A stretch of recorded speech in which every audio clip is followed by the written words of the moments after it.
Good afternoon, everyone, and welcome to the Cabaret. Okay. It's nice to see you.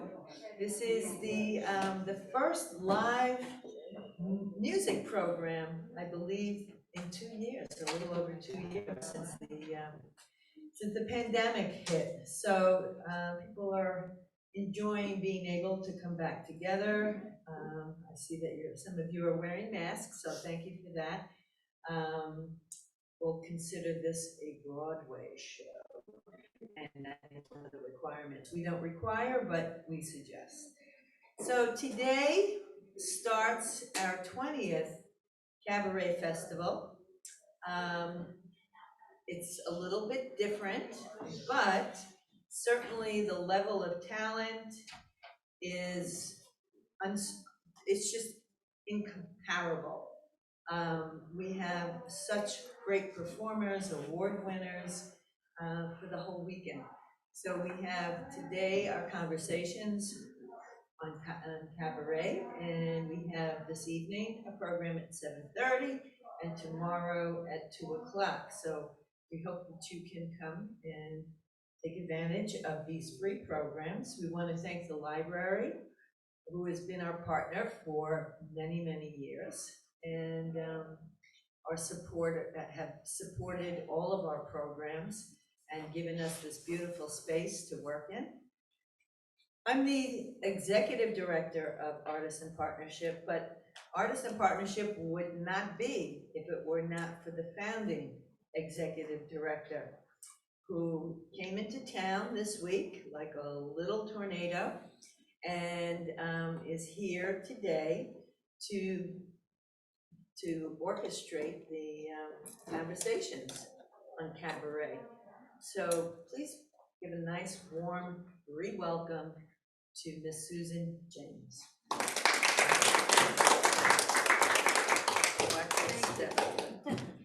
Johanna, can you make sure that's on? Which one's that? Thank you, guys. Yes, Johanna told you all about AIP, obviously. I asked her and she said, no, I'm just going to introduce you. So that's great. I don't have to say so much. I'm just really proud of the work that we've done over the past 20 years, really, in Cabaret, 22 years with AIP. And as she mentioned, this is our first back in the room in person. We did a Zoom last year, which hopefully some of you got to see. I'm excited by this group of people. I have to say something about Barry Kleinbord, who's in your program, who was scheduled to be with us, but he has COVID.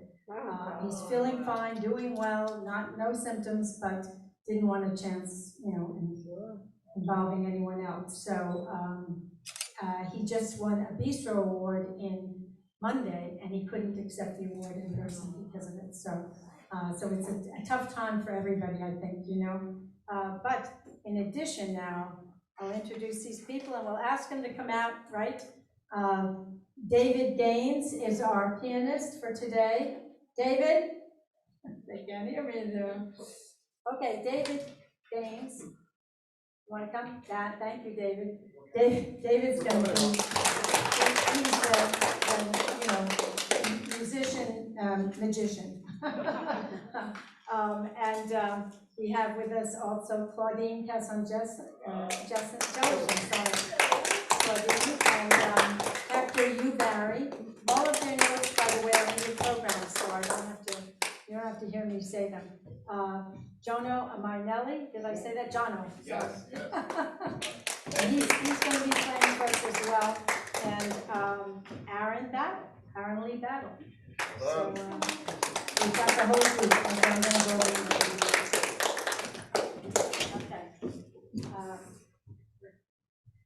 We have mics which we can pass around. Hopefully you can.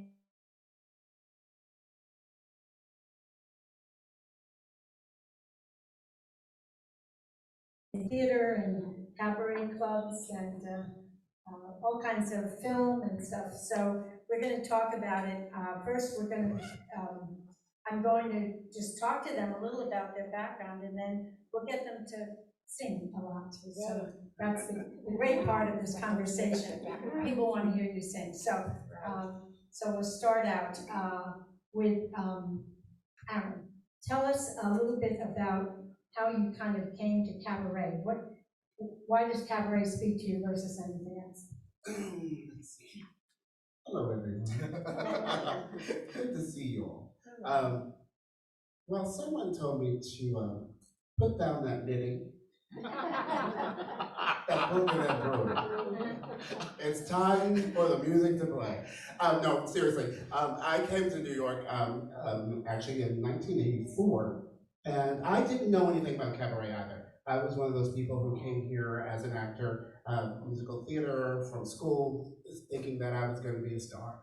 And you know, you find out differently, that's not going to happen. So I actually had to find work, and I didn't have any skills either. You know, when you, the funny thing is I have a minor in biology and a BFA in theater, and it does nothing for anybody. So I had to find out where I was going to work, what I was going to do, and try to live in New York City. And someone told me about a piano bar down in the village called the Five Oaks.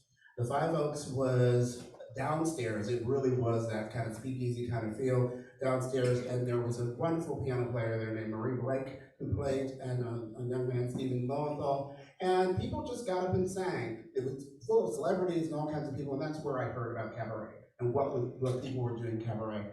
And so I could sing, so I did my first show in a club that's closed, and the name I don't even remember. It was up on Columbus Avenue. But so that started me off the cabaret and meeting people who were doing cabaret, and here I am. Very good. Thanks, Aaron. Okay, Claudine. All right, I'm gonna borrow this mic. Yep. Stretch, you got it? All right, maybe not quite. Maybe I'm gonna take yours. Okay, so when I grew up in New York, and I think the solo voice was always the voice that I was most attracted to, but I did a lot of theater. I have just a BA in theater, but not a BFA, but my husband has a BFA, but I have a BA in theater, and I absolutely loved the stage, but I really absolutely loved cabaret, and when I was very young, many years ago, not too many, I did a lot of what we call open mics, like Aaron's talking about, which is tough. But I also, I had a very close friend whose name is Ron Abel, and Ron and I used to hit spots together. And then we started playing a lot of clubs that some of them aren't there anymore, but some still are. The Duplex is still there, a couple others. But I just found that was my home. That was what I liked. I like theater much, but I like delving into roles, but I like it. And then I reached a point in my life where I decided, since I was a mother, I decided I wanted to go to my second love, which was education. So I became a teacher, and then I became an assistant principal, and for a while principal. And about 10, and I was still singing all this stuff, but about 10 years ago, I met David Gaines over there, and I met him through a mutual friend, and we started looking at material together, and he introduced me to Barry Kleinborg, and we started developing cabaret in a very different way than I was used to. It wasn't 16 songs that you knew, but it was songs that were built in a story. And that became, I just loved it. I loved telling stories. And yeah, so that's what I want to do. That's like, as a third act in my life, that is the best. And we'll talk more about cabaret in terms of storytelling along the way. David, since Claudine mentioned you, can you talk about how you got into accompanying cabaret artists, or what your background is? I don't know if this is on. Yep. Like a lot of pianists, Can you speak up, please? yeah, I don't think this mic is on. It's on. It is? Okay. Yes, that's just the mask. Is that better? Yeah. So like a lot of pianists, I started out, I did a lot of playing auditions, Broadway, off-Broadway. I was a rehearsal pianist. I did some music direction, did some off-Broadway stuff. I never did a Broadway show. And I was friends with Alex Rybeck. I think that might have been my entree. And so sometimes Alex couldn't do a gig, and so I would fill in for him. And so I did. So I played quite a bit for Jeff Harner. This is going back into the late 90s. And then actually it was through Jeff. I did a show with Jeff and Katie Sullivan. And then that was where I met Barry Kleinborn. So Barry's sort of like the common thread here. And so I think that was sort of how I got into it. Yeah. And Jono, do you want to, as a musician and background in? Sure. Hey, good afternoon. I feel very close to David right now because we're usually at the cockpit of the piano, ready to work. We're not talking, so we're very exposed and naked right now. But I did start life more of a court jester in musical theater, so cabaret was always a natural fit, performing and playing the piano. In some of the more madcap off-Broadway shows in the 90s, like When Pigs Fly or Whoop-De-Doo, and these were shows that kind of had a lineage literally back to vaudeville, because the older writers hung out with the guys who were in their 70s, who trained with the guys who were in their 70s. So it's a legacy of New York wackiness. But then I went corporate and played on Beauty and the Beast on Broadway and became a Disney employee. So you decide where your heart is and what you play. I play a lot of auditions, and there is a beautiful family and an informality to, I got to play for Patti LuPone because Dick Gallagher was not free. So, if a pianist says, take my star, and I was a kid at the time, you luck out like that. And if you're good, which we are, so we survived a plague. There's no modesty. So and your love is there, then you want to express yourself through, I was going to say American popular song, but international popular song. Amazing to learn what's represented here today. But so I've always been at the piano, but a little bit of an actor, but also an academic, and loving anything that kind of feels a little vaudeville, no matter how smart it is. What are you trying to say? Yeah, well, for my heart, I get to play for some serious people, doing serious, that's sort of takes the temperature of me as far as loves and loving the clubs and loving that are now gone. I'm 51, but I was a kid in my 20s in New York City hanging out in those places. And I'm very grateful to you for all of this. This is, I know 100 friends who would love to be here right now. So I'm glad you're all here. I've always been fascinated by what's behind everything, to really learn. You go to a cabaret show and you enjoy it, but it's like, how did it get put together? How did the people get there? It's just kind of my curiosity about life, I guess. And now I'm going to introduce Hechter, because perhaps you will grace us with a song and explain a little about how you gravitated towards cabaret. I started out in Harlem. I was living in the projects, and I used to sing doo-wop. I formed my own group. And then later on, I discovered that there was a thing called Broadway. And then I said, well, I think I could do that. And then I started doing cabaret shows. And I found that I enjoyed it so much. I can communicate with the audience one-on-one. Whereas on the Broadway stage, it's all character work and everything. But I love the feedback. And cabaret now is my life. So I'd like to sing a song for you now. Oh, good. And if I can get to the microphone over there. Yeah. And I was just going to say very quickly, while Hector gets to the microphone, is that we are going to be name dropping up here. I apologize for our name dropping because I'm sure you don't know half the people we're talking about, but we'll try and explain some of them. But a lot of it's that's what the community is and how we actually work with each other, work with so many different people in the cabaret world. The one thing I have found in doing these festivals is the generosity of all of you. You love what you're doing, you love sharing it with everyone, and that's very special gift. Okay. Anyway, I was preparing a cabaret show, and I had this director who was writing this thing for me. His name was Manuel Martin.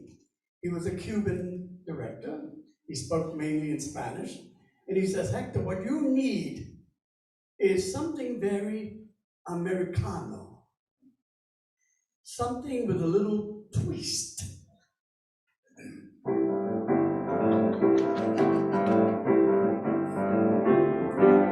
Oh, conductor, es este Chattanooga choo-choo. Tren especial, ferrocarril tropical. Haga el favor de recogerme mi boleto. Voy a partir y ya me quiero subir. El carro Pullman tiene todo lo que puedas desear. Muy buena comida, camas para descansar. Tiene su portero que es muy salamero, que como de propina le dan buen dinero. Por la ventanilla cuando voy a mirar todos los pueblitos que se ven al pasar. Gente que mirando solo está pensando que muy pronto es hora de llegar. There's gonna be a certain party at the station. Lovely lace. I used to call Bunny Face. She's gonna cry until I tell her that I'm never wrong. So Chattanooga choo-choo, won't you choo-choo me home? Oh boy. Chattanooga choo-choo, won't you choo-choo me home?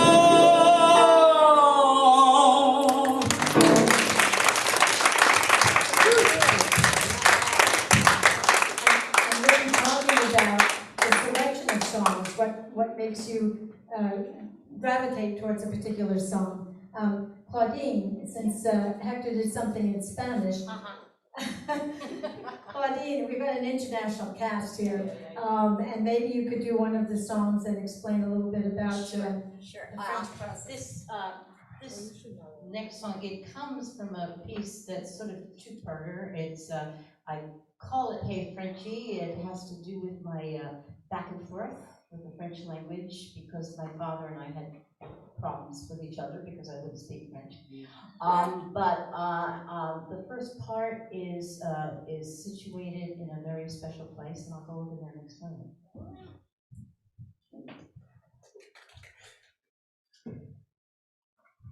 I don't speak any other languages. Just putting it out. Okay, so when I was a kid, my aunt, in French, my tata, kept a record player and a short stack of LPs, French LPs, in her pantry. Now, one album in particular caught my eye, pata choux, which literally means cream puff pastry.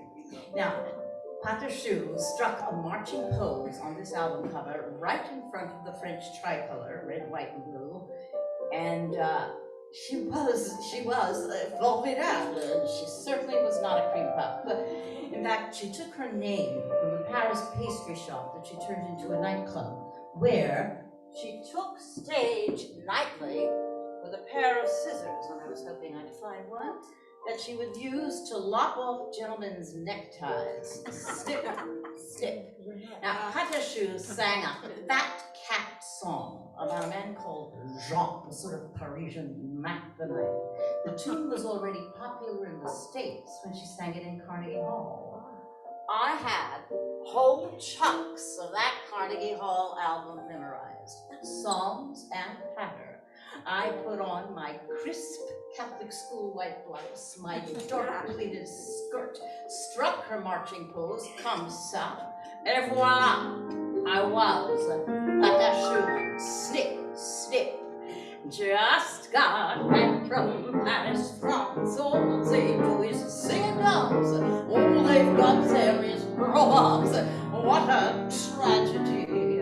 Every boulevard has lovers, everyone else in a trance. The poor people of Paris. No, arrête, stop. Merci, thank you. Thank you, ladies and gentlemen.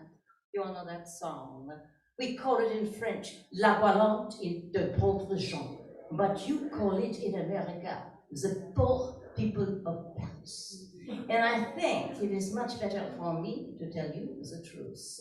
You know, that song has nothing to do with the poor people of Paris. It is the story of one poor fellow of Paris, just one, called Jean.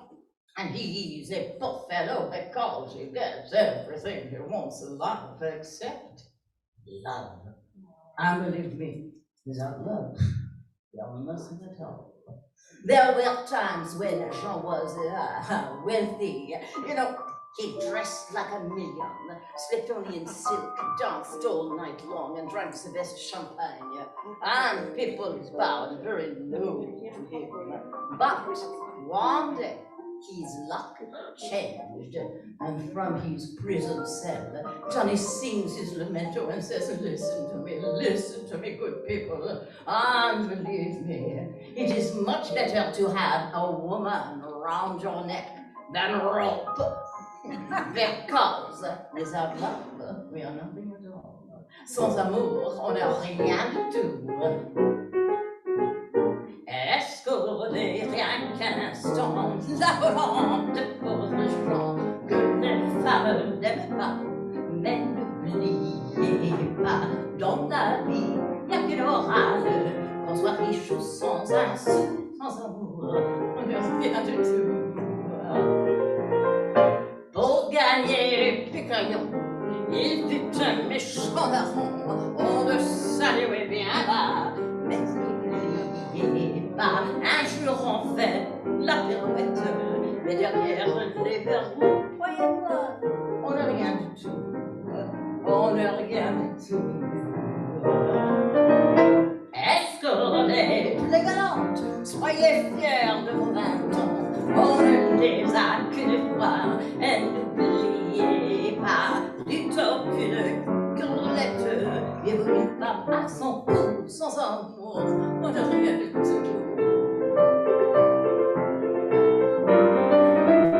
Et voilà, mes braves gens, la volante du pauvre Jean, qui vous dit en vous quittant, aimez-vous. Pam, padam, padam, pam.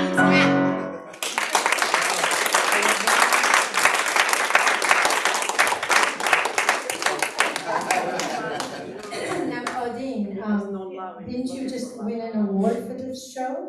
Yes, we won a collaborative award. I think it's the first time this has been done with the Bistro Awards, but I think, coming from theater, I think it's about time. It was a collaborative award for director Barry Kleinborg. Hi, Barry, I think he's watching right now.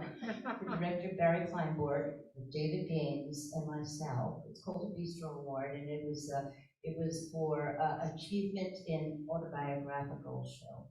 So it was a big story. Thanks. Thank you. And then, now you are doing that show tomorrow in New York City. At 7 p.m. at Don't Tell Mama on West 46th Street. Okay, Don't Tell Mama, it's at 7 p.m. Tomorrow. Yeah, and that's the mother of all clubs, so. Right. Sydney Meyer has been with us a number of times, a great guy. Okay, and Aaron, you are going to do a show tomorrow for us at 2 o'clock. Yes. And so would you raise us with a song, maybe? It doesn't have to be from the show, just something you'd like to do. Of course I will. Okay.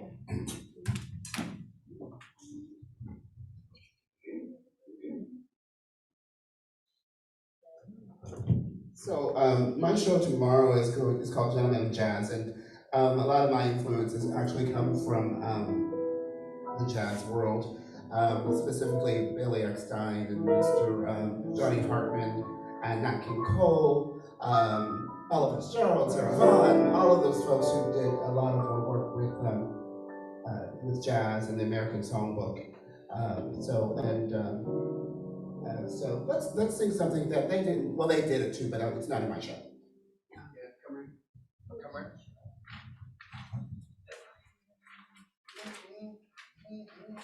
Yeah. You can make a little noise if you want. Yeah. Just make sure we know you're here.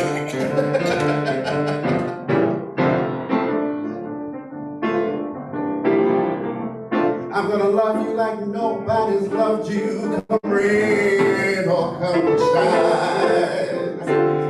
High as a mountain and deep as a river. Come rain or come shine. I bet when you met me, it was just one of those things. But don't ever bet me, 'cause I'm gonna be true if you let me. You're gonna love me like nobody's loved me. Come rain or come shine. Happy together, oh, happy together, and won't it be fine? Days may be cloudy or sunny, you're in or you're out of the money, but I'm with you always. I'm with you, rain or shine.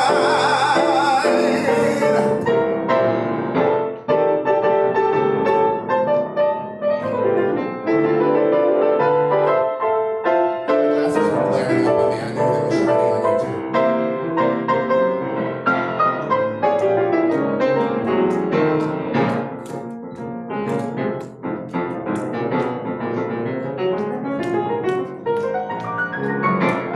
Mr. Jono Mainelli on the piano.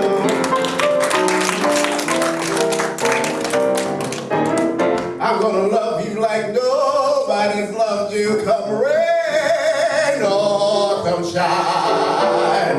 Happy together or happy together, and won't it be fine?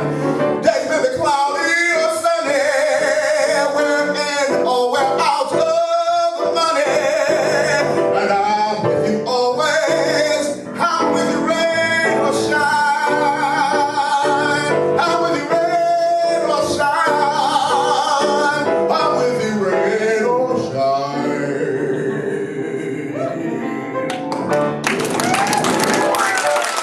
Thank you so much. Thank you, Aaron. You can, well, you'll hear more of Aaron during the program here, but you can reach him tomorrow at 2 o'clock, so come back for that. And the thing I feel about my own thing in terms of cabaret is the ability to, as you were mentioning, instead of a character from a theater piece, to be able to actually transform it and bring your own self to it. And I always have a story that one of the girls that Barry had brought to a previous cabaret, she was a young mother and had a premature child. And so she couldn't hold the child. It was in the NICU for quite a long time. I think it was like a pound and something. It was very tiny. So she would go every day and sing to the child. And she said songs took on a whole new feeling for her. And she introduced the song that she was about to sing, which was, and again, it took on a whole new realm for us. It was, I have dreamed. Huh? I have dreamed. That's it. I have dreamed, thank you, David was it. I have dreamed that your arms are lovely. I have dreamed and enjoyed the view. You know, in these dreams, I've loved you so that by now, I think I know what it's like to be loved by you. I will love being loved by you. Now, we were in tears, she was in tears. It was a beautiful moment, and what we realized is that any song can take on a whole new context and meaning in terms of how the performer, the artist, makes it authentic within themselves and their own experience, right? Exactly, and I think it's important for people to understand that that's exactly what Cabaret does. It's not really always about how well you sing, it's about like how you tell a story, how you relate to the people in the audience and where it comes from. And to, as you said, bring that into a song and find those songs that actually help you bring some life experience that you had to the people. And there's always going to be somebody else who relates to it. So I think it's always wonderful to have that. It's, I often say, sing the truth. Yes. Is a very, common expression. And I love the Yip Harbour quote that said, words make you think a thought. Music makes you feel a feeling. A song makes you feel a thought. And it's just so simple but so profound, I think, Now you see these artists, and they're all very different, and their selection of material is very different because it's what speaks to you. Now, defining your personality as a singer and becoming what you sing. Hechter, you had mentioned Gypsy and myself. Oh, yes. Would you like to do that for us, or Oh, talk a yes. little about it? I've been in the business, I'm gonna age myself. I did my first Broadway show in 1965. Whoa. Yes. I'm older than I look. Which has been a problem because they always want me to play younger. Anyway, Gypsy in My Soul. I've done so many things in my career. I've done movies, television, I've traveled the world. Australia, I was there for 2 months doing a film. The Philippines, I did 2 films in Germany. So I've been traveling a lot. And Gypsy in My Soul sort of resonates with me because it's the kind of life we as actors lead. So if I hope you'll understand when I say I am a gypsy.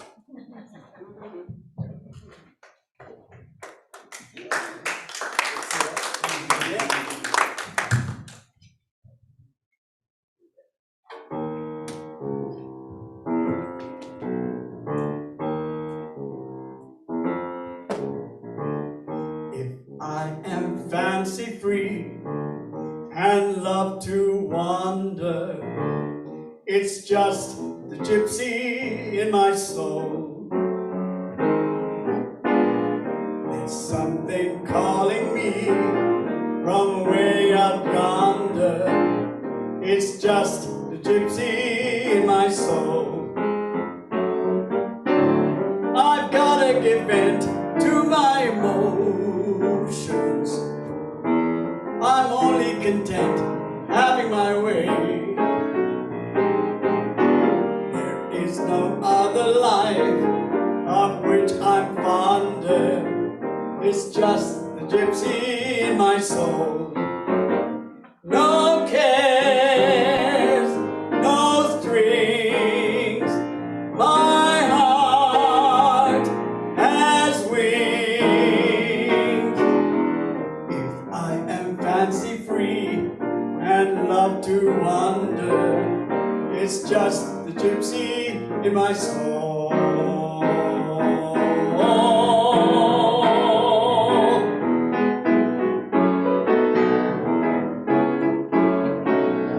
It's just the gypsy in my soul.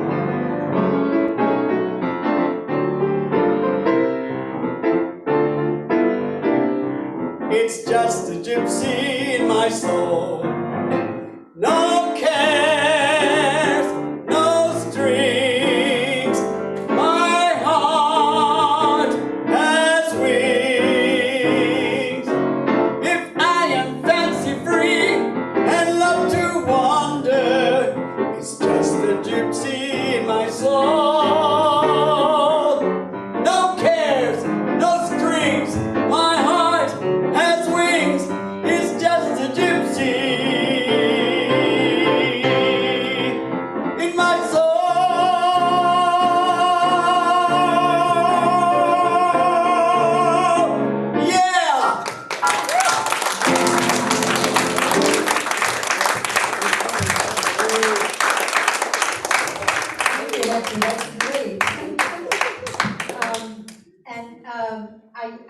did you want to talk a little about the Yeah, vocal yeah, thing? yeah. Claudine, this is an example of how you make things work, and that's what's Aw, great thank you about very Cabaret. much. You got that?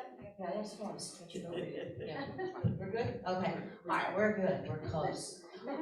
Anyway, I started singing again about 10 years ago in Cabaret and doing a lot of story shows and started moving on and enjoying it. And then all of a sudden I was having a little problem and I didn't know what it was because I'd been singing since I was a kid. I never stopped singing, so I was kind of put off by it. I was upset. So I went to 3 different voice teachers, and one of them was actually a speech pathologist, and they all gave me different things to do, and they all tried. And then finally, one said, "It's nothing you're doing." And he said, "I need you to go see this doctor." And I was scared out of my gourd. So I brought my husband with me, who's also an actor.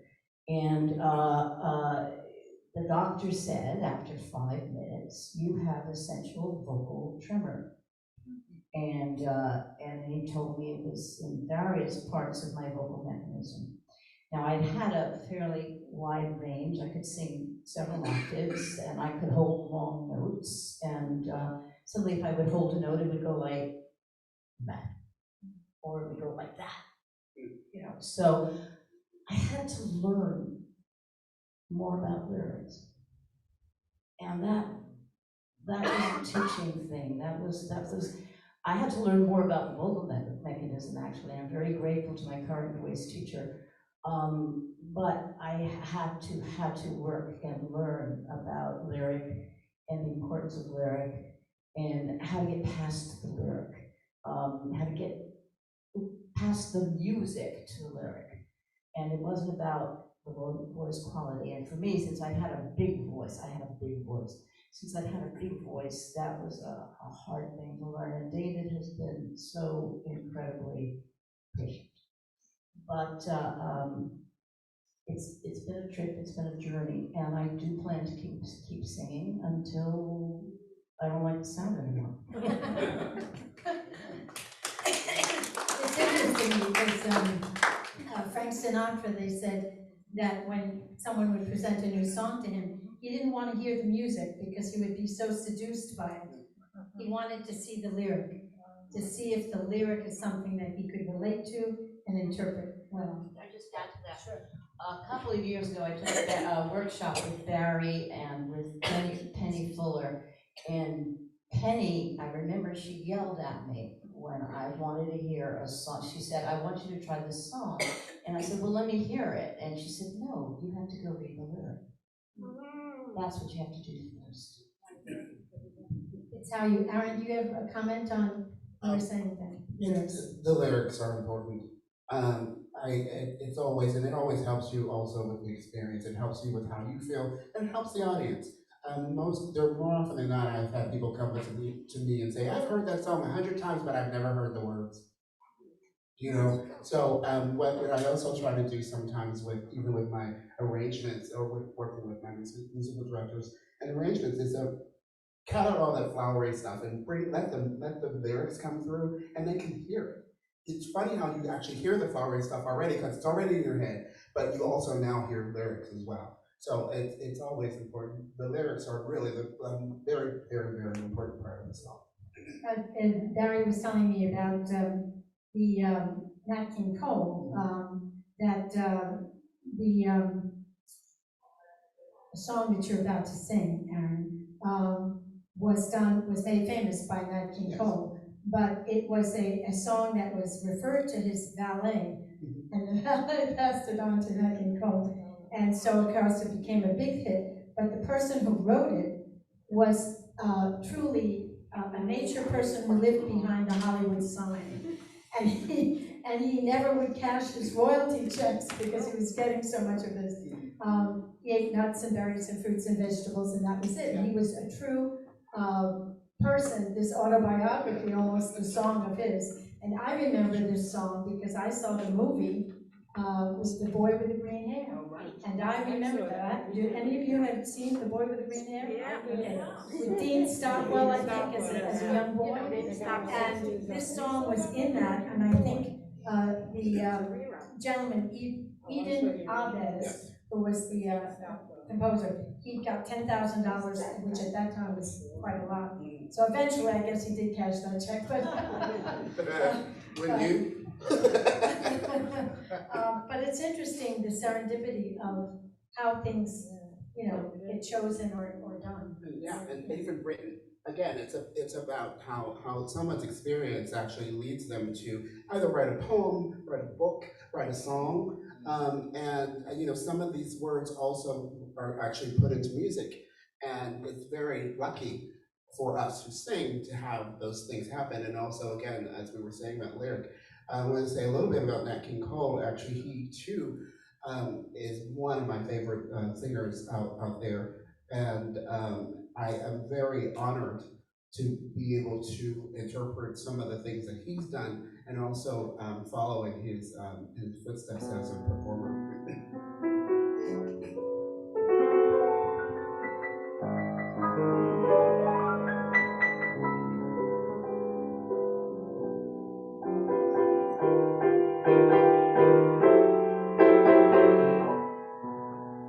There was a boy, a very strange, enchanted boy, and though he traveled very far, over land and sea,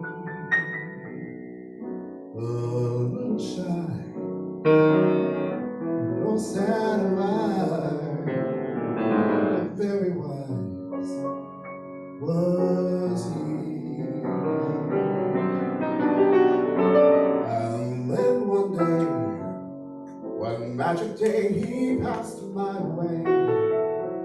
And though we spoke of many things, fools and kings, this he said to me: the greatest thing you'll ever learn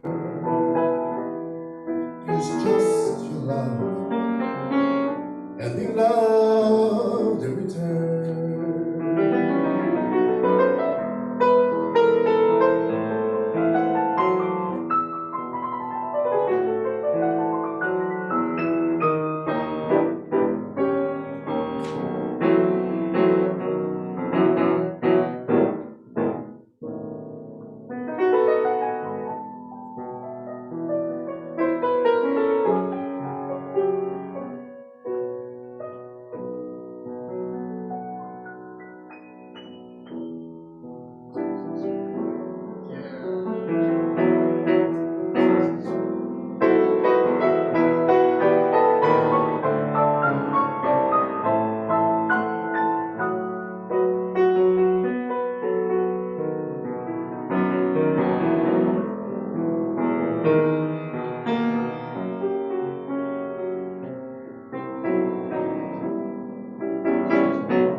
There was a boy, a very strange enchanted boy, and though he traveled very far, over land and sea, a little shy, that old sad of eye, and very wise was he. But then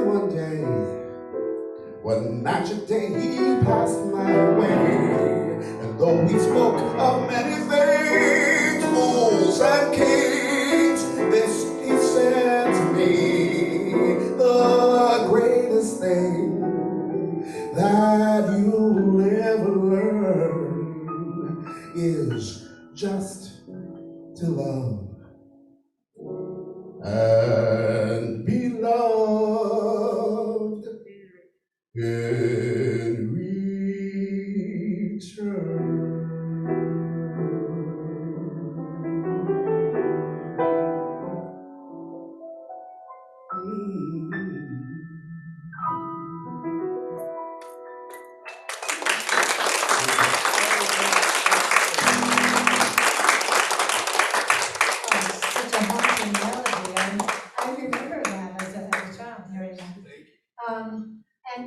a question for you guys that Aaron mentioned loving Nat King Cole and kind of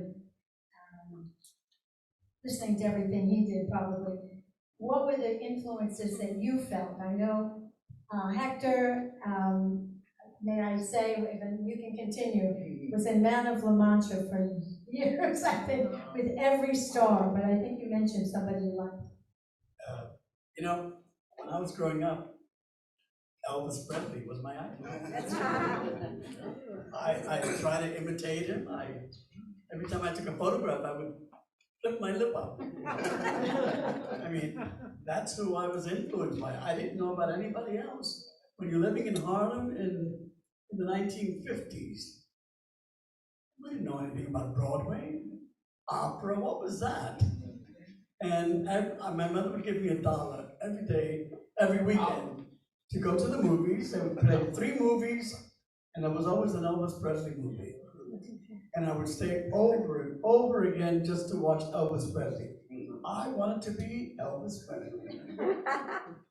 So that was my influence. And now in Man of La Mancha. In Man of La Mancha, I worked with Richard Kiley, the original, Raul Julia, Robert Goulet, John Cullum, and a host of other Quixotes. And they were all wonderful. And I had a career like for almost 30 years with Man of La Mancha. Every major revival on Broadway, I was there. So it made my career. It paid for my daughter's school tuition. So I'm very pleased that I had all these influences. I could sing everything. I used to sing The Witch Doctor. I don't know if you remember that. My friend, the witch doctor, he told me what to say. He said, ooh, ee, ooh, ah, ah, ting, tang, walla, walla, bing, bang. And you know, I taught my class in the 4th grade to sing that song, and my teacher said, you're getting an A. So yes, I have a lot of influences, and more to come. Richard Kiley, the original, of course. Special. Yes, Richard Kiley, we did so many revivals of Man of La Mancha. We were on the road for 3 years. Wow. I met my wife in '77, and I said to her, look, I'm going on a 3-year tour. And she says, I'll wait for you. When the tour ended in 1980, she says, okay, let's get married. I said, you waited this long? Let's do it.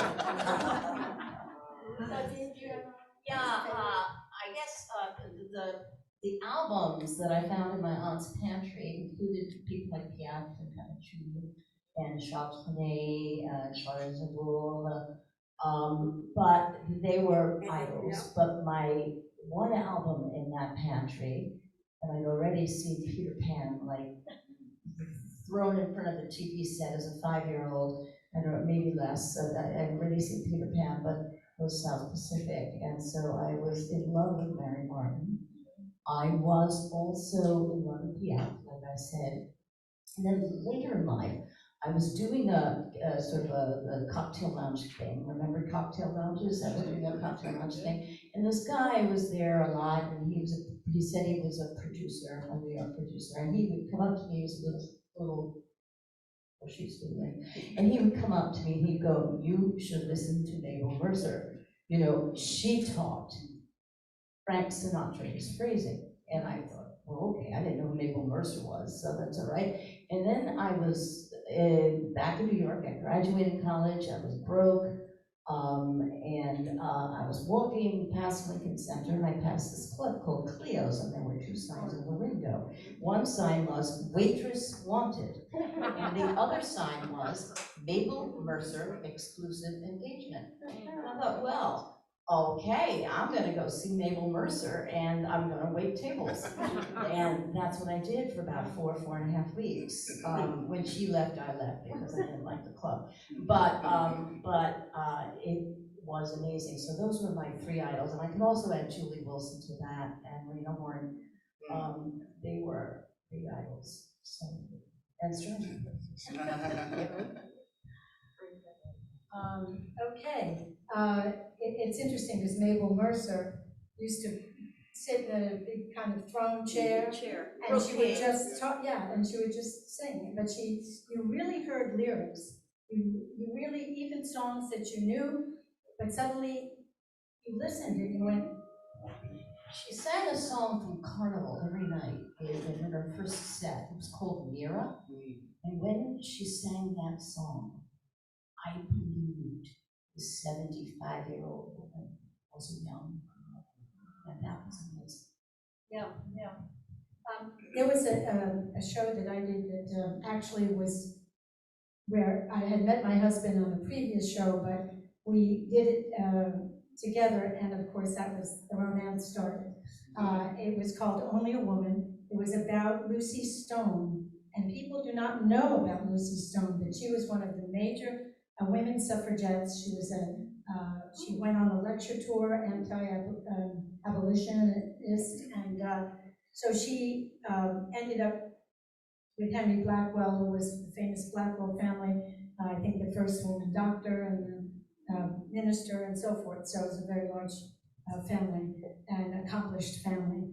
And so anyway, there's a song that I thought maybe I would share with you, because in terms of lyrics and storytelling, we talked about the idea of storytelling.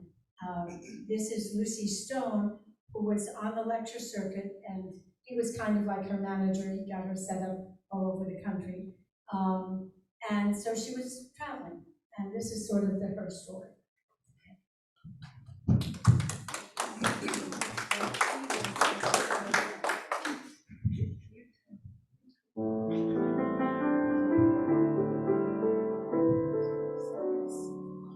Here I am again, a busy traveler just passing through a different room with a different view, daydreaming, and strange what comes to mind, looking out of other people's windows, only ordinary things I find.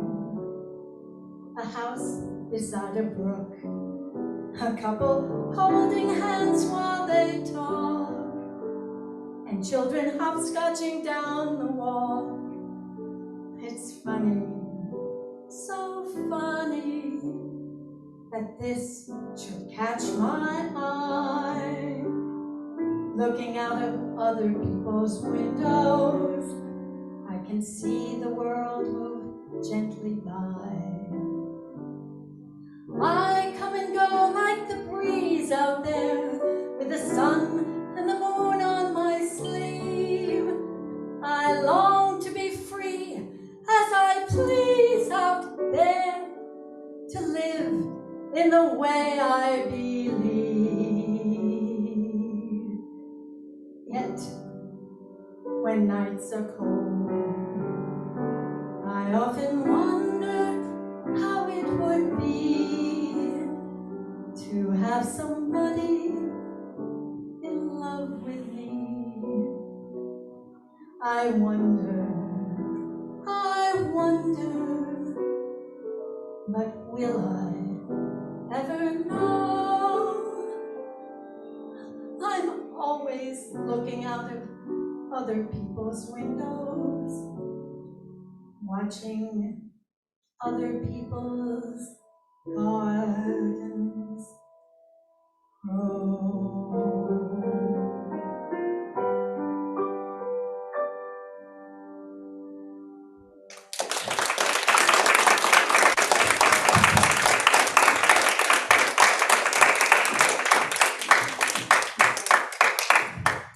There you have it, Lucy Stone. Look her up, because she did not take her husband's name. They wrote up a contract that he would not own her or her children or her goods and so forth. So it was a very different 1850s sort of area, and quite something. She's not as well known because Susan B. Anthony and Elizabeth Cady Stanton wrote the women's suffragette movement, and they kind of put her to the background because they had arguments over the fact that she was out there fighting for black rights, and they said, well, women should get their rights first, and she said, listen, whoever we can get to get rights, so she was fighting for that as well. Okay, great. Claudine, would you like to say something? Sure. We've had some Nat King Cole, we're gonna have a little bit more. And it's a mashup. So it's a mashup. Was totally, David said, oh, there's this song that Charles René wrote that he liked. It was called Boom. And it's just a lot of noise. It sounds a lot of nonsense noise. And we didn't know what to do with it. And this is an example, it's sort of in the way that Hechter did Chattanooga Choo Choo.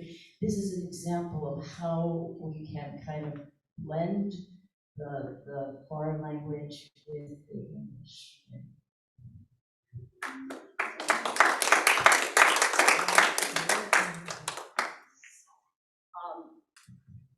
I'm gonna go to the second half of my show, which has to do with my father, Pierre. Pierre, of course, his name is Pierre. So Pierre came to America in 1950. He grew up in French Morocco, and he met my mother after the war when she visited Casablanca. Of all the gin joints and all the towns and all the world. No, I didn't say that. But he did guide her through the markets and ancient ruins of that fabled city. And under that hot, orange North African sky, they fell in love. I was walking along, minding my business, when out of an orange-colored sky, flash, bang, Alaka sang, wonderful you came by. I was having a tune, drinking in sunshine, when out of an orange-colored field, flash, bang, Alaka sang. I gotta look at you. One look, and I am timber. Watch for the flying flags, cause the ceiling fell in love. I went to was but on a sort of a shaman. This is it, this is it. I was walking along, minding my business, when love came and hit me in the eye. Flash, bang, Alaka sang, out of an orange-colored sky. Boom, comme notre cœur fait boum, tout avec lui du beau.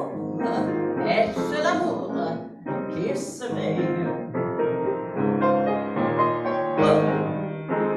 Il chante avec plume au rythme de ce boum, cœur qui boum à l'oreille.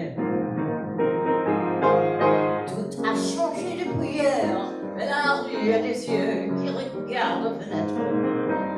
Il y a des lilas, il y a des mains tendues sur la mer, le soleil va paraître. L'astre du jour fait tout avec lui du boum, quand notre cœur fait boum. Attends, La pendule fait tic-tac, tic-tic. Les oiseaux du lac piquent, sur glou, font tu des dindons, et la jolie cloche tic-tac, toc, mais boum, quand notre cœur fait boum, tout avec lui du boum, grâce du boum. C'est l'orage. L'éclair qui lui fait boum, et le bon Dieu du boum, dans son portrait de l'orage. Oh look, an iron timber, watch for the lightning flash, cause the ceiling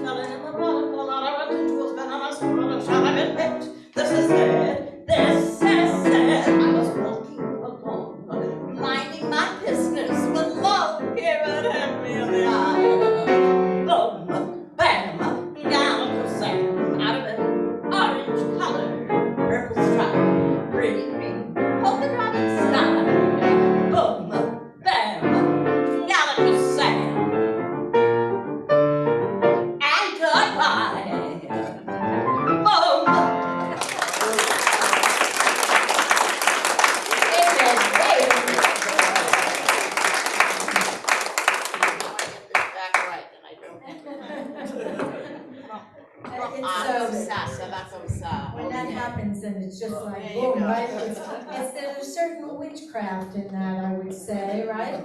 So, this is again a story about Sinatra that his manager would have stacks of demos of songs that were presented because everyone wanted Sinatra to do their music, obviously. And so he ended up saying, "I'll listen to one." He said, "Just pick one," to his manager. And the one he picked was Witchcraft.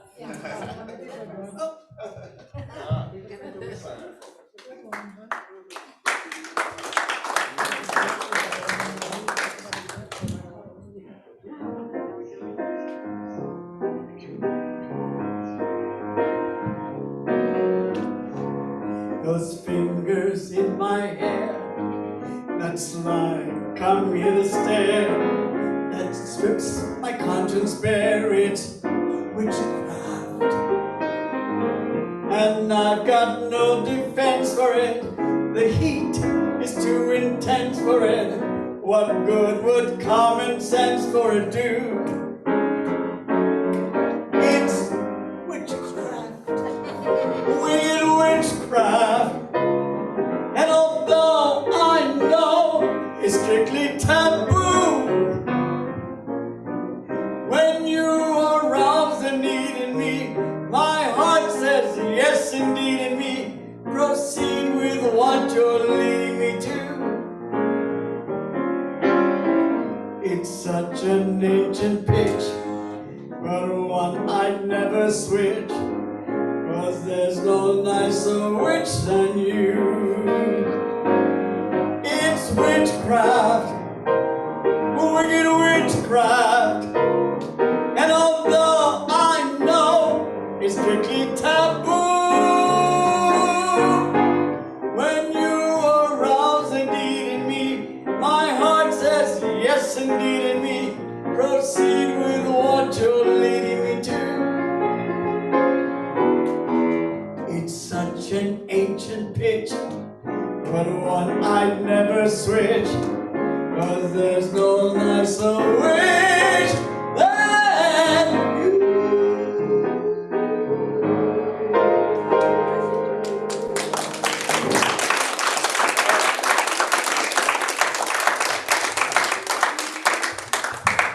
Thanks, that's great. I was wondering about the importance of the musical director.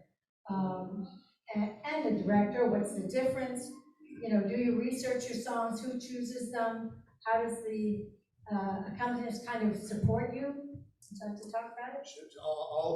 I'll begin. It's funny because when we were talking about influences, I was hearing a lot of the pop stars or what was on the radio, and but then there are Broadway stars, and maybe you don't want to hear the cabaret show of a huge Broadway star. Maybe you don't, because they're different art forms.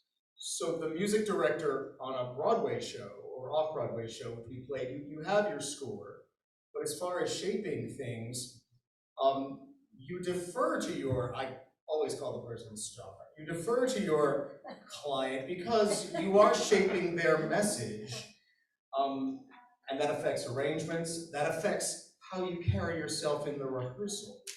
If they've had a crappy day and they're feeling a certain energy on a certain song, which otherwise might have been charming, well, maybe they brought out a different color in it. And that's cabaret. Broadway, you don't do that. Here's the ink, here's the material. So there is a certain element of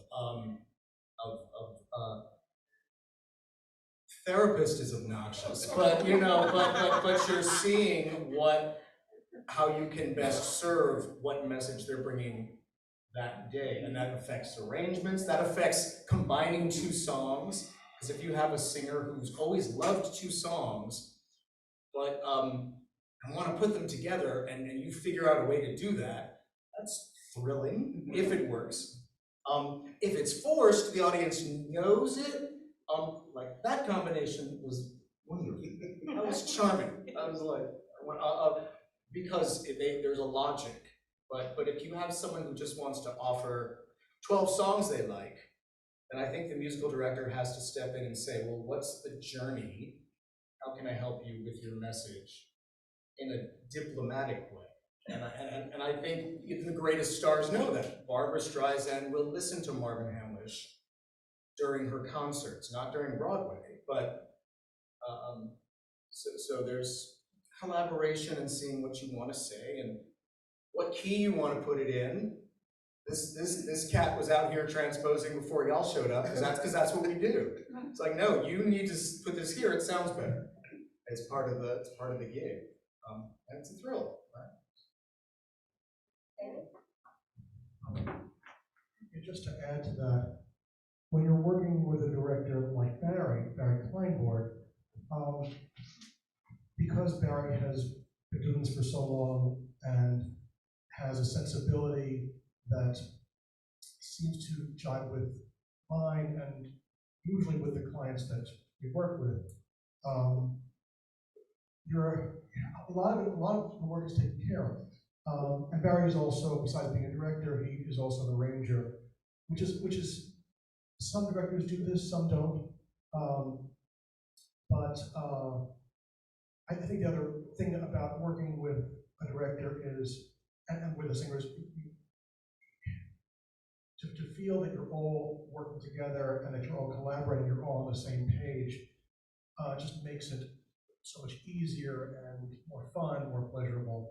But I was just also, just to piggyback on what Jono was talking about in terms of influences, I was, for a bunch of years, I was working with Barry at a performing arts camp in Steamboat Springs, Colorado. And they had a week where it was just cabaret. And also Karen Mason and Chris Denny were also part of that faculty, as was Andrea Marcovici and Shelley Markham, who was her music director pianist. And so to sort of watch those teams in action was certainly a big influence on me. And Andrea in particular has this gift for taking a song that we all know, not changing the tune, not changing any lyric, and yet bringing a completely new meaning to it. And I remember just one example, she did a Cole Porter show, and the climax of the show, she sang like, I would say like 7 or 8 songs in a row, but the songs together, put together, told the story of, it was a love affair from the beginning to the middle to the end. And one of the songs toward the end was this Cole Porter song called Let's Not Talk About Love, which was a song that Danny Kaye had sung. And it was a song, one of those sort of, it was a novelty song, and it got faster and faster. It was sort of like kind of like a tongue twister in the song. When Andrea sang it, and she got faster and faster, it was because she was getting angrier and angrier. And all of a sudden, it made emotional sense in a way that song never had to me. So when to see something like that, the light bulb kind of goes on, and you think, wow, this is what is possible in this art form. And for me, that's the thing that's the most thrilling, I think. You find you do a lot of teaching of students, right, in Juilliard and so forth. Do you find that there's an interest in cabaret? Is there a leaning? What's happening with the young people coming in? Yeah, I would say there is, and they might not be interested in like the cabaret as a venue, but they are interested in exploring songs and figuring out how they connect to a song. So yeah, I would say that there is, which is certainly hard. In the past, we had a couple of young students who have won a competition from high school, and they are amazing what's going on. So cabaret is not that. There's an irony because it seems like a formal antique supper club art form, and yet younger singers are bringing in what you could legitimately call performance art. So it's one of these great things where a few things are meeting, even more than Broadway. So that's where the innovation is of what you define cabaret as. Where is a cabaret? This is now a cabaret. you know, because there's communication taking place. It's the intimate, I think, conversation that you're able to have with an audience. And that's unlike a lot of other entertainments. I think Stephen Holden of the New York Times had said, you know, American Idol is this sports arena competition that happens in song. And so sometimes we forget that romantic cubbyhole that, you know, of the cabaret scene, and it's just, so we need to think And about actually that. singing with people and not at them. Right, You know, exactly. I find that those sorts of things that are happening now is that people are singing at you, and you're like, okay, and it's like the whole time. As opposed to what these intimate journeys are about, is about connecting with everybody there and having you come back with us. So I think what we're talking about here too, and we are trying to get younger people into the cabaret world. And as Jono said, it's really, there's an image of what cabaret is. It's the sparkles and the gowns and the tuxedos and the supper clubs and everybody spending a lot of money. And it's changing a little bit, and I'm very happy about that. It's actually, and it's going to help bring the younger people in so that cabaret does not die. Right. Yes. Yeah, I just want to say about the pandemic, I think it became sort of the de rigueur to do video, but video is not cabaret. If I'm singing to a camera, I can't look at you, and I can't see your eyes, and you can't really see mine. So for me, cabaret is that immediate response. Yeah. And so live performance, you think, is going to come back and will never be lost, because we need it. It's sort of like, you know, when film and television, they said, oh, television came, film will die. It doesn't, it just keeps reinventing itself in many ways. Aaron, would you have another number for us that we would like to do? There's one I'm not familiar with, I don't know which one you're gonna do. I don't know which one I'm Yeah, gonna do. well, that's life and human heart. Oh, Yeah? Or Lush, whichever you Lush. Yeah. Okay. Um, It's a song by Billy Strayhorn, right? Yes. And then Duke Ellington? I just didn't say either. You know, when I was growing up, we had my parents had the Columbia Life subscriptions. We had the love songs and the songs of the '60s and songs of the Motown and songs of R&B, and you know they came in these big boxes of records. And I learned a lot of music from there. I actually did not. I never thought about being a performer because I grew up in a small steel mill town outside of Pittsburgh called Duquesne. And we grew up in the steel mills. I had soot on my face when I went to school. I mean, there was still those steam, you know, pipes blowing the whole time while we slept. I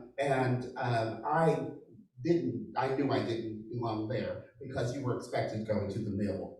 And I didn't like dirt, so that wasn't gonna happen. And so again, we're growing up, you know, I grew up in the late '60s, and we were supposed to be a doctor, a lawyer, or an Indian chief, and I was going to be a doctor. That was it. I want to be a doctor. That's why I have a minor in biology, because I started in pre-med, and so singing was not something that you did as a living. It was not. I knew nothing about that, and then I found theater, and that actually probably.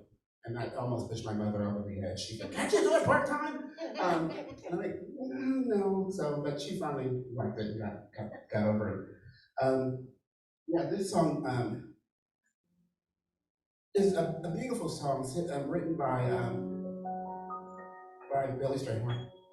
And Duke Ellington, he was a protege of Duke Ellington's. He did a lot of work with Duke Ellington, and Duke actually really did give him credit for this song, where most people don't. It is Billy's song. Billy wrote this song, and it's probably a little bit autobiographical for him as well.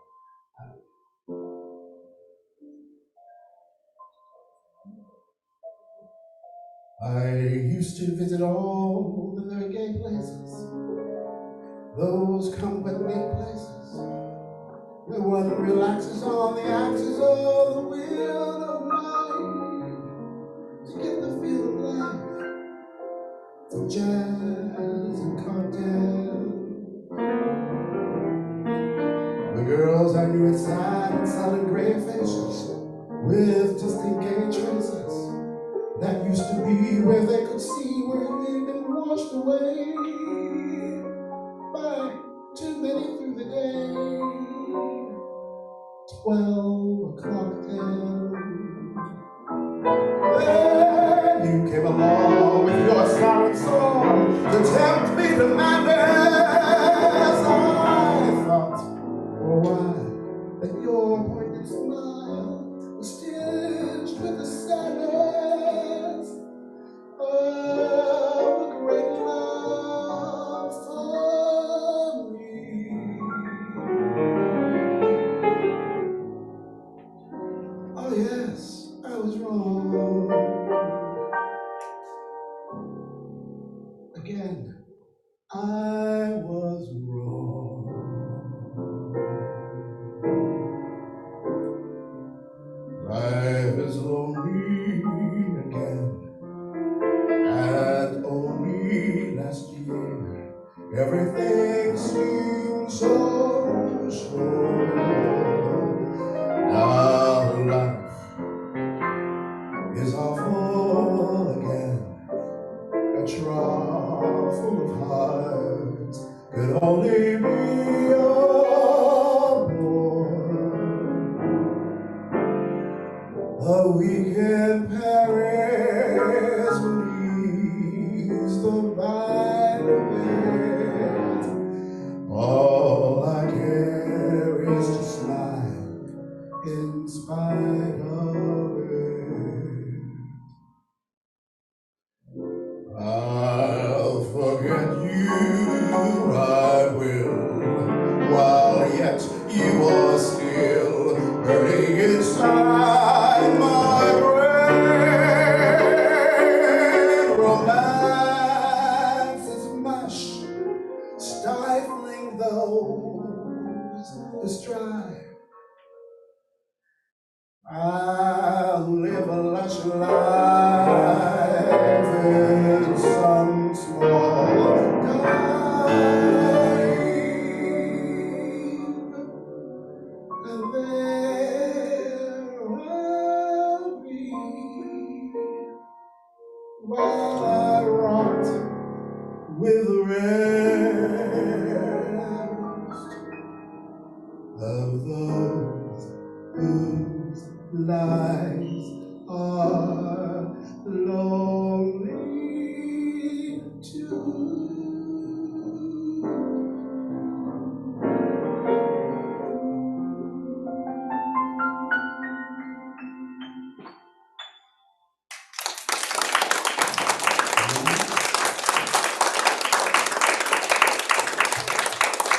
I think it gets back to Rip Harburg's "A Song Makes You Feel a Thought."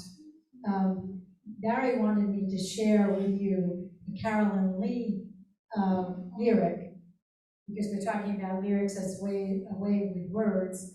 And apparently she was in a poker game or something with Julie Stein, and she had one of the names here right now, but Sounds right. yeah, but they told her, oh yeah, and Fred Ebb and Hal Hockaday, yeah. And they said, you know, give me a lyric. Julie Stein says, give me a lyric. I need, you know. So she came back the next, because we needed to set something to music, and she came back with this particular lyric, which was apparently her last lyric before she passed. So he asked me to just read this to you. It's called Killing Time. And one of the things, just before I read it, I think Cabaret, if you learn something about the performer, perhaps, during a show, or you learn something about yourself, or maybe you learn something about the world, and that's when it's really great, because it's revealing all of these lyrics, and the authenticity of the performer allows us to have a universality, too, at the same time. So this is Killing Time. Filling spaces, killing time. Making small talk, faking pleasure, killing time. Punching pillows, lunching late, and missing you. Kissing someone, missing you. Dealing aces, feeling old, matching socks, and hatching plans, and catching cold.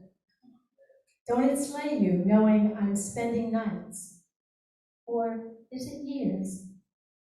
Dulling senses, lulling fears, chilling drinks, spilling tears, killing time. So it's interesting in terms of lyrics. And of course we have the Grand Masters, Stephen Sondheim. We haven't been talking about that. Mentioned him. He's scared to sing. I mean, most singers are really frightened of singing Sondheim. I've done some of it, but I haven't done a lot, and I'm actually trying to work on some things for Sondheim. And it was always, because he's very strict, and he does, sometimes he won't give you a melody. You gotta know, you have to sing something anyway, because you have to, I don't know what I'm singing, but you actually really have to keep going. And if you mess up, you're done. You can't go back, you can't fake it, you're done. But yeah, it's his birthday? Were you doing celebration for, or was it, or just? Yeah, he just passed away recently, you know. And there's a lot of Sondheim being performed out there, and it's spectacular to listen to people try and do it and do it. And Into the Woods just happened in Encores, which was absolutely brilliant. If you got a chance to see it, and there's talk of it actually being moved to Broadway. It's interesting because I saw a lot of his songs, his shows, the original shows, and I just never left the theater feeling fulfilled. You know, it's like, it wasn't like Rodgers and Hammerstein, and so you go singing, you know, and oh, you feel great, right? And I'd be left sort of, and I think I've investigated him more now, researched him more, and I so appreciate what he allows and what he brings to us, because it's that duality of life. It's like not, you know, they get married and they live happily ever after. It's just a sense of the reality of life, but the beauty, but the tragedy, it's just everything all rolled into one, you know? Like the famous thing that he said, do you enjoy being married? Well, I'm sorry, and I'm grateful. Yes. You know, it's like that's the epitome of it. Yes, Claudine, you had something. Way back, I did a production at a regional theater, Little Night Music, and I was Petra. And things were going fine, but one night, she sings a song, there's a wiggle and a giggle in the grass, and I'll trip the light, fantastic. And then and each chorus is words like that, very fast, but each chorus is different. And one night, I flipped the choruses. And I remember singing the verse thinking, what am I gonna sing now when I get to the chorus? And I managed it. I absolutely managed it. I just sort of flipped it all around and still got to the end of the song. But it was like I was That feeling, right. I will chime in. He's really our greatest craftsperson, you know, and he's a problem solver of creating songs within his shows. So as far as them becoming cabaret songs, you have to just go to the pure sentiment. I mean, there's a gorgeous song, we could all sing, "Nothing's gonna harm you, not while I'm around." And it's just saying, I will protect you. In the show, it's a young psychopathic boy saying, "I'll kill anyone who comes near you." And that's beautiful, because that's what the show is saying. So here's this beautiful thought saying, you know, but the dexterity inside of it, if you take out that edge and that muscle, sometimes in cabaret, it declaws it. So that's why even, you know, any brilliant singer can do it, but it's in the context of bringing a Sondheim show song into a cabaret act has to be really well thought out, just because how he writes. Yeah, it's perhaps David, you could I'll do a number of his, but he was remarkable in. Let me just sing this.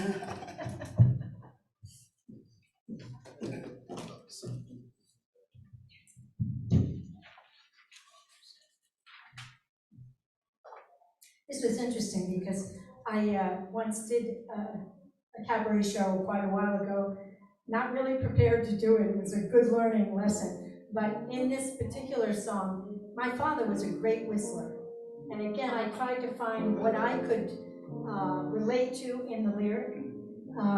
he was wonderful, and I still cannot whistle. I mean, I go, nothing, I don't know, nothing comes out.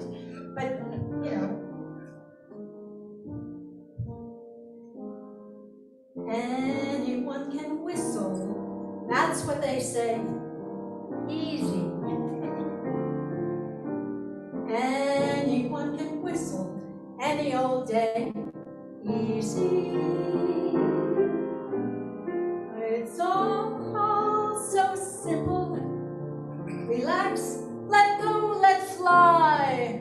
So someone tell me, why can't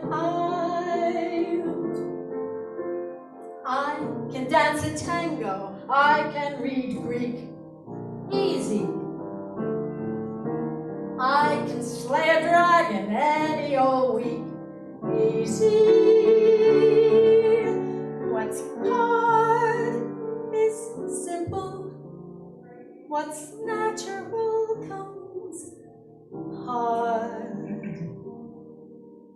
Maybe you could show me how to let go, lower my guard, learn to be free. Maybe if you whistle for me.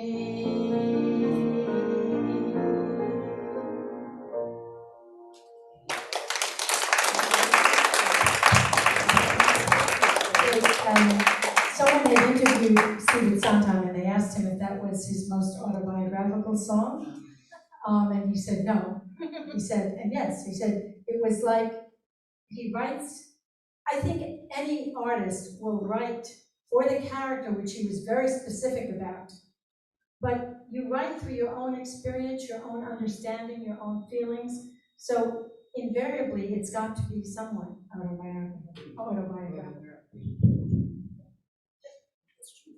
So, okay. So,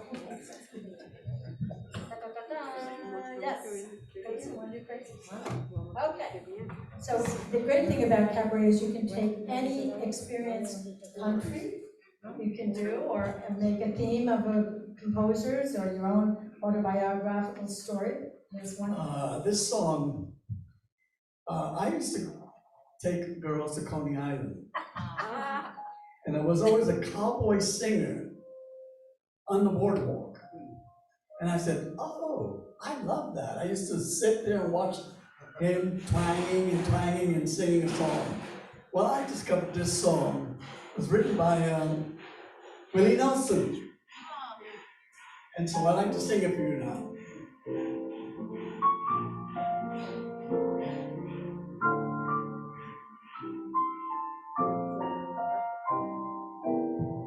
Crazy,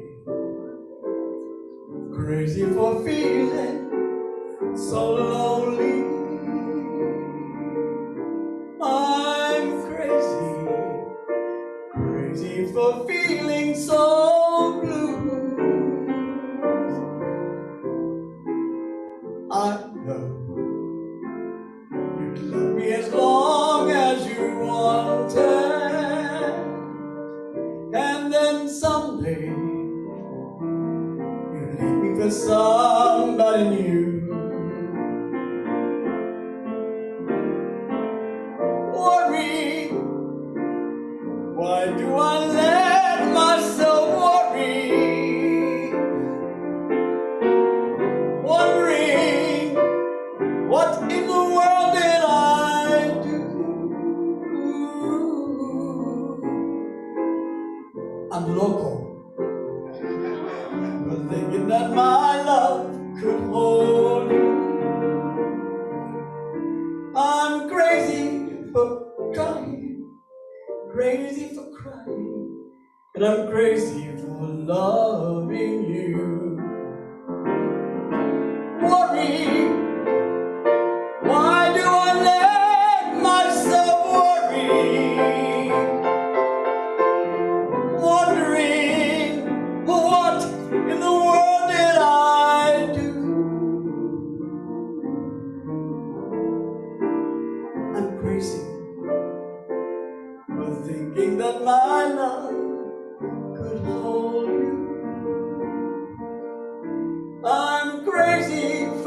crying, crazy for crying, and I'm crazy for loving you. Crazy for trying, crazy for crying, and I'm crazy for loving you.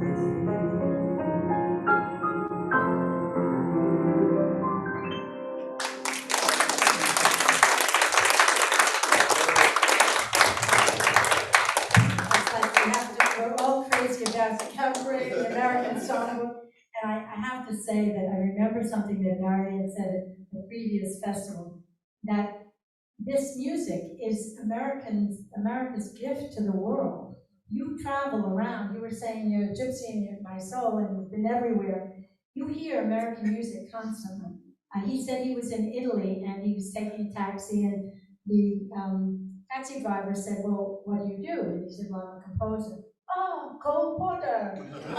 And he said, well, no, I'm not Cole Porter. And he proceeded to sing 10 Cole Porter songs.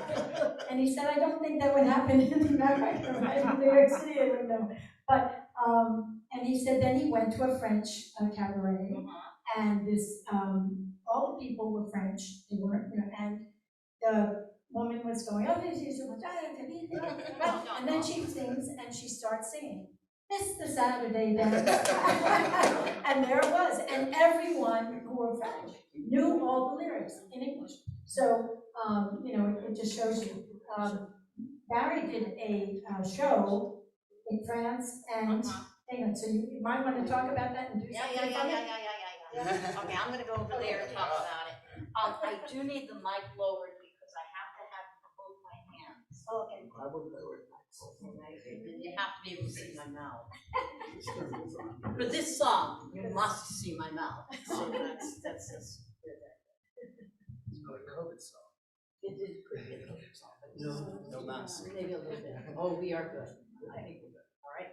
Can you see my mouth? Yeah. Okay. All right. So anyway, I go on in my show about my relationship with my dad, and basically he kept wanting me to take French, and he wanted me to take French in school, and that made sense to me because I thought this is a Barryism. With a name like Claudine, French would be a piece of gâteau, n'est-ce pas? So I did take French, and I didn't enjoy it in school because French was not formidable. The grammar was a real hassle. And then there was a summer, well, this comes from a show called Metropolitain by Barry Kleinborg. And it expresses what I experienced in France because when I got to France, my dad sent me when I was a teenager. When I got to France, I was so tongue-tied, I couldn't find or say the words I wanted to say. And my accent, well, I became the person I dreaded most, an American in Paris.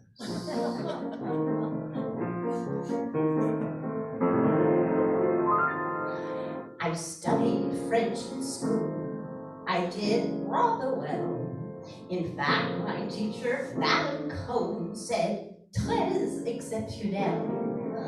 But now that I am here and speaking le mot, I'm finding lots of things in French I simply do not know. I asked a man, "La bourse?" He stopped me with a look, and then he said one small thing, not in any book. The man said, he went. I said, "Pardonnez-moi, monsieur, how do I translate your..." He said, I said, "Merci, monsieur," he said.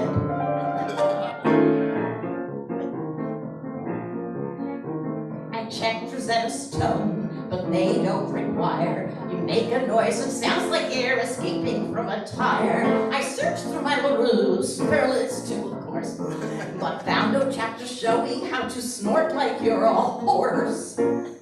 It's something that each Frenchman knows, from punk to parvenu, that no may come in this town taught me how to do.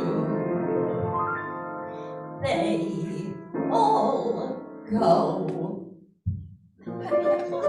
That's right. Go up to un petit garçon, ask him in Castile. He'll go. He may kick you first, then he'll go. I asked the clerk if he knew the best way to get to the top of Montmartre. I asked the guide at the Petit Palais to call that building Beaux-Arts. I told the waitress I'd like croque monsieur, but asked, could you leave off the ham? I asked a guy at the Montparnasse tour if he liked Jean-Claude Van Damme.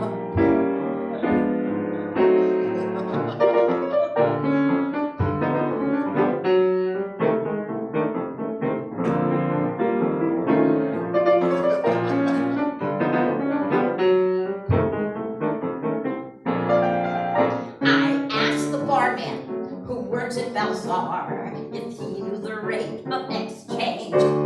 I asked a girl in the Gare Saint-Lazare if she thought a bagel was strange.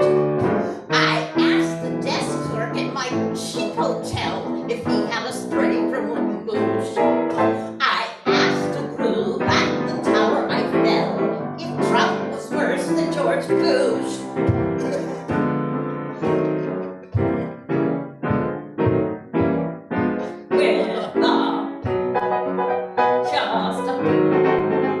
You can be metropolitan, aren't you Parisian? You can register happiness, also regret, voice your frustration each time you forget. Be relenting and strong. Say, I can when you're wrong. Tell me, how do I end this song?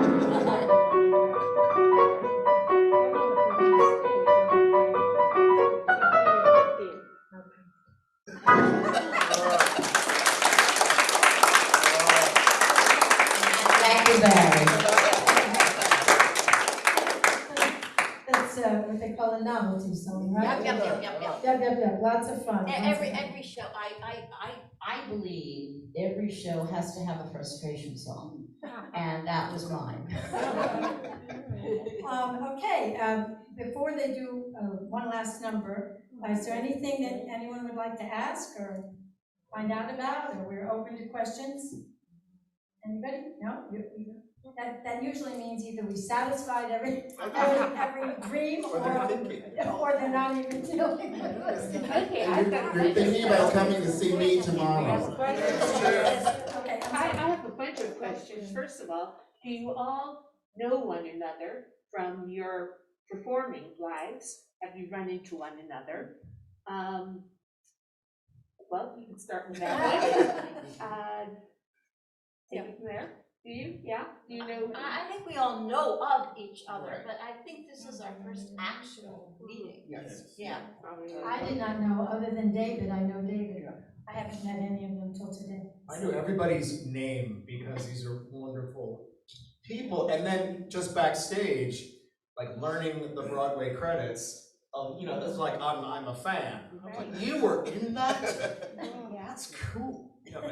And you played at that club. We've all played at clubs that are now Starbucks. Well, that's my next question. So I feel honored to know the names and reputations of these people. I know Aaron is way more. That was your next question? Well, yeah, I was going to go back to that question also. You said, don't tell mama, and that was the top of the club. I remember back in the old days, when I was growing up, there were all of these different clubs down in the village that people went to. I was taken to on a date, and it was so wonderful. It was a jazz club. Whatever happened to those clubs? Where did they go? Did they all become Starbucks? Well, yeah, either that, I'm gonna say rent, I don't know specifically what happened, but a lot of them, the Five Oaks that I mentioned earlier was one of those places where Marie Blake wasn't, everybody went there. You know, one night, Liza Minnelli, Shirley MacLaine, and all these people walking, I mean, there were a lot of celebrities that were coming to there. There's a duplex, which is still there as well, but the duplex was also, these were all clubs on Grove Street. And the duplex is kind of still on Grove Street, but they moved across the street bigger. And I think you're talking about, what's the jazz club? And I'm trying to think what it is, but it was down there too, right next door to. No, there's the Village Vanguard and the Village Gate that were down there. But there was Smalls is down there as well. But a lot, I think Smalls is still there. Yeah, right. But that was. It was the The Blue Note's still there too. It was Reno Sweeney. Reno Sweeney is gone. Gone. It's gone a long time. Yeah, wonderful. And that was a great club also. Yeah, I know the Metropolitan Room, I think, is pushed out on rents. Right, Yeah. yes. And that's happened, keeps happening with a lot of spaces that, and again, the pandemic closed a lot of places. But this was back before that, yeah. It was a lot more It was rental back to the things. 60s. Yeah. Oh, yeah. I started the Five Oaks in '84, so, yeah. There's a question back. Yes. Yeah, the origin of this kind of music hasn't been from Ella Fitzgerald on with a lot of the old music. Yes, a lot of it. A lot of Ella, and they did these small rooms and small clubs. Lena Horne did the small rooms. Yeah. Peggy Lee, Rosemary Clooney, all did these small, intimate, Billie Holiday intimate kind of spaces where the cabaret world started.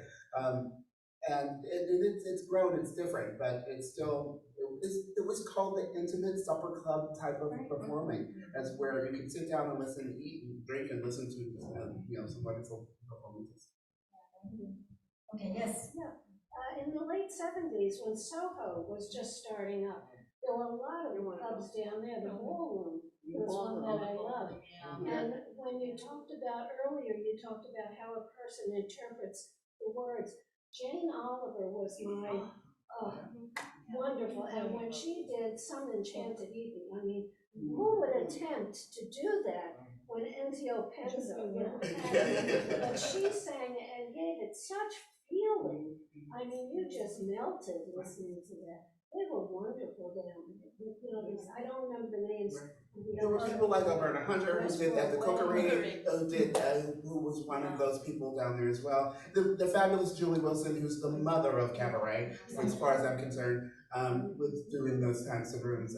Julie was an angel, a sweetheart, a great performer, and a very, very wonderful person. Those folks some of them are still around.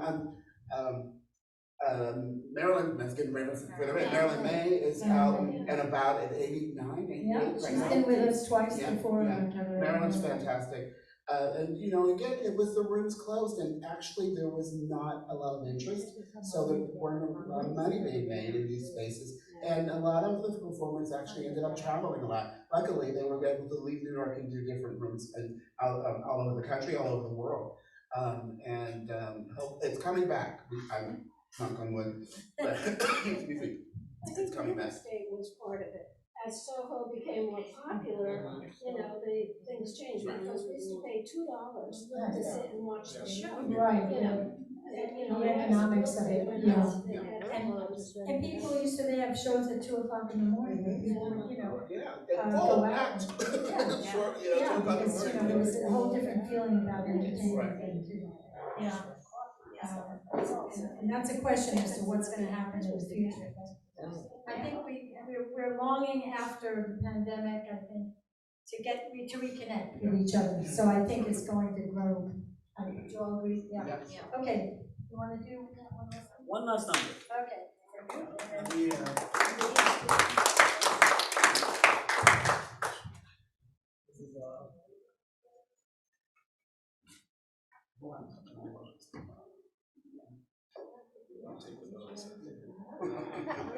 I had this song many years ago. I mean, I never showcased this song And then Barry Kleinborg, my director and writer, and Christopher Denny, my musical director. I said, "You're gonna do this song finally." I said, "Okay."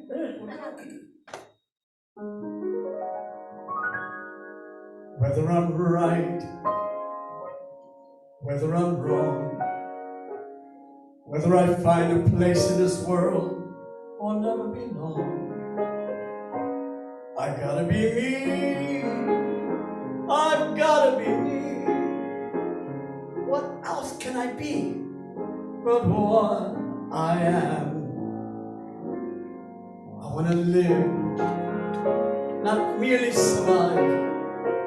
And I won't give up this dream of life that keeps me alive. I gotta be me. I gotta be me. The dream that I see makes me what I am. That faraway prize, a world of success is waiting for me. If I hear the call, I will settle down. Settle for less, as long as there's half a chance that I can have it all. I'll go it alone, that's how it must be. I can't be right for somebody else if I'm not right for me. I gotta be free, I gotta be free. Daring to try to do it or die, I gotta be me.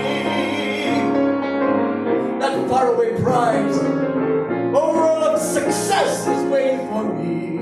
If I hear the call, I will settle down, settle for less, as long as there's half a chance that I can have it all. I'll go it alone, that's how it must be. I can't be right for somebody else if I'm not right for me. I gotta be free, I've gotta be free, daring to try to do it or die. I've got to be me.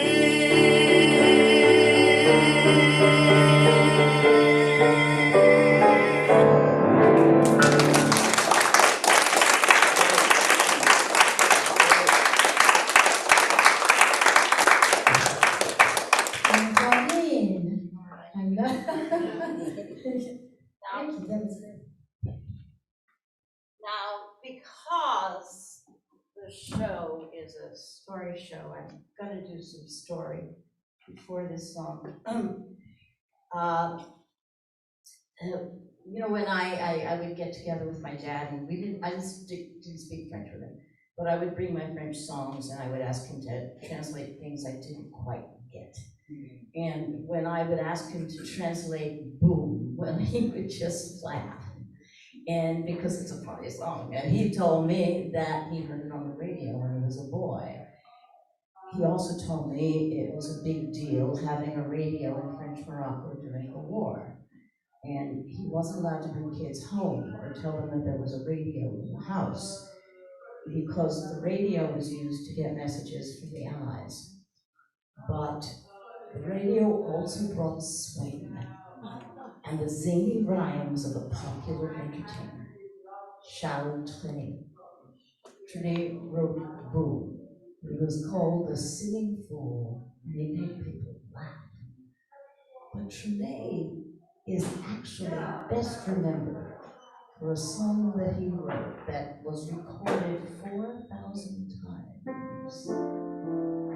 Bobby Darin's Beyond the Sea is the American pop version I listen to. But Trenet's La Mer, the sea, is a French tone poem. It's a meditation on a small moment in time. Waves dance and glisten along the shore. White clouds merge and nestle over an azure sea. Look near the pond at the thick, wet reeds. Look at the white birds and the rusty shacks. This wetland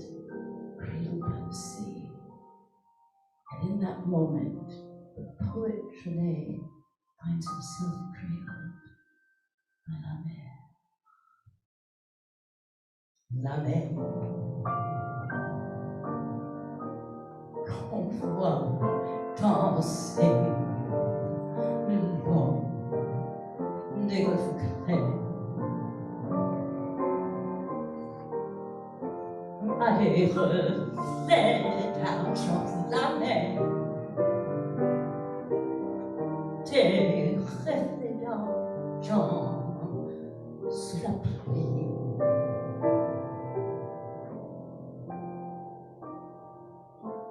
La mer, au ciel d'été, qu'enfoncé par le temps, avec tes sangs si purs, la mer, bergère d'azur infinie. Voyez, près des étangs, ces grands roseaux. Voyez, ces oiseaux blancs et ces maisons bleues. La mer les a bercés le long des golfes clairs. Et d'une chanson d'amour, la mer a bercé mon cœur pour la vie.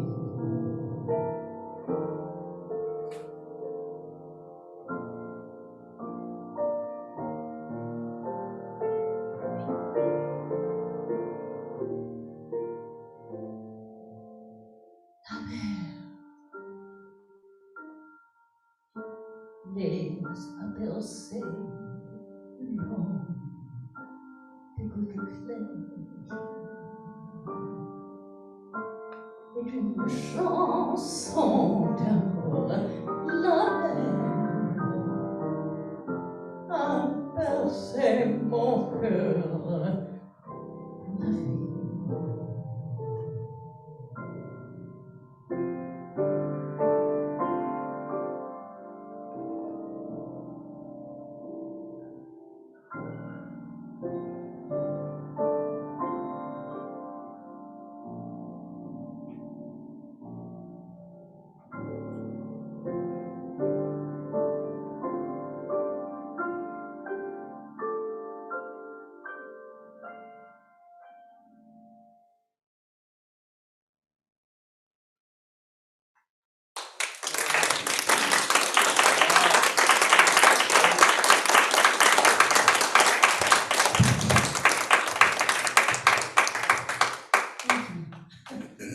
It's wonderful, it's like you're held in that moment as long as you want to keep it, it's great. David's arrangement, I think you should tell them about that. Arrangement? Yeah. She said she wants you to Yeah. say something.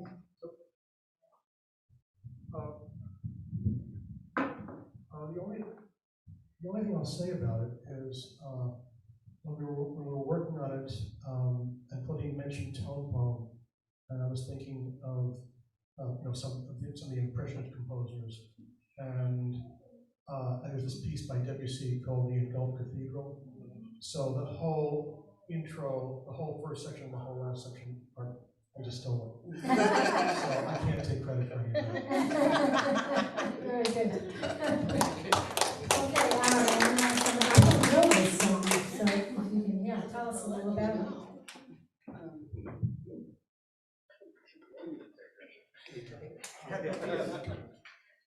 Well, that's something we do too, we steal things.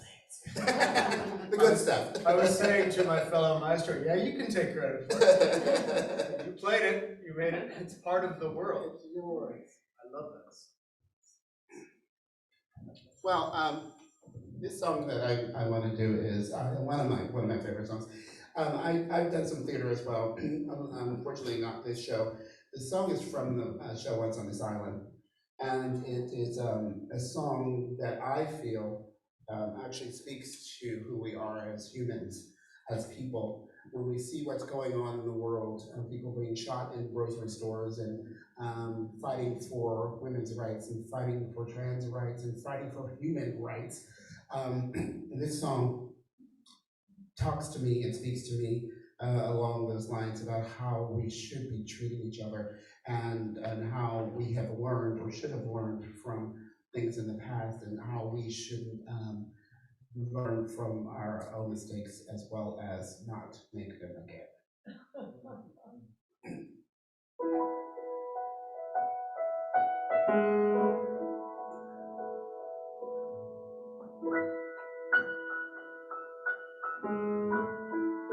The courage of a dreamer, the innocence of you, the failures and the foolishness that lead us to the truth, the hopes that make us happy, the hopes that don't come true, and all the things there ever was, I leave all to you. You are part of the human heart. You are part of those who took the journey and to manage to endure. Those of you have learned it from, and those you taught it to, the ones who came before you, the others yet to come, and those who you will teach it to, and those you learned it from. You are part of the human heart.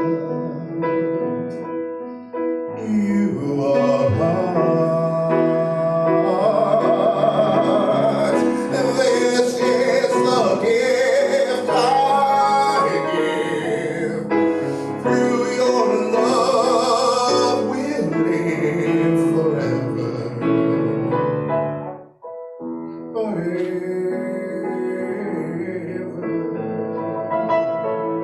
forever.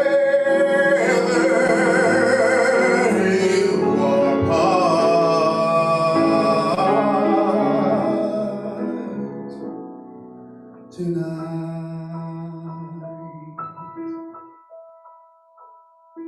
tonight,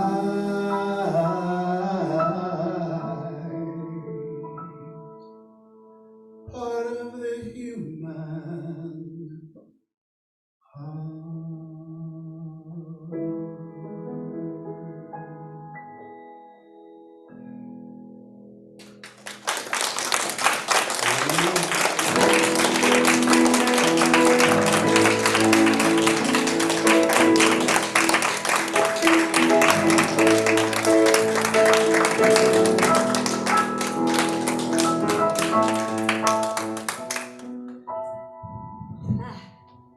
Wow. I would like to thank all of you and all of you for being here and listening. It's just so wonderful to have the ability, and thank you to the library for providing the venue and the funding to be able to bring these artists to you. And you don't even have to travel for it. It's really great. So any last things or questions or comments? Susan, just remind everyone that we're having a little reception in the youth service room. We have Yes. some snacks and a little bit. If you go across the hall, you can meet and greet those artists and kind of say hello and get to know each other and get some snacks, as you said. Thank you, Johanna. And tonight, Karen Mason at 7:30, and with Christopher Denny, because you had mentioned, is going to be accompanying her. So it's going to be Kendra and Ed and all that jazz. So it's going to be a great show. And then, of course, Aaron and Jono are going to be tomorrow at 2 o'clock. So that you will actually see a whole cabaret performance. Right now, it's just been a kind of great conversation and sharing of songs. The cabaret performance is a whole in itself, so you want to hear that too. Okay, so thank you so much, and go across the hall and say hello, everybody.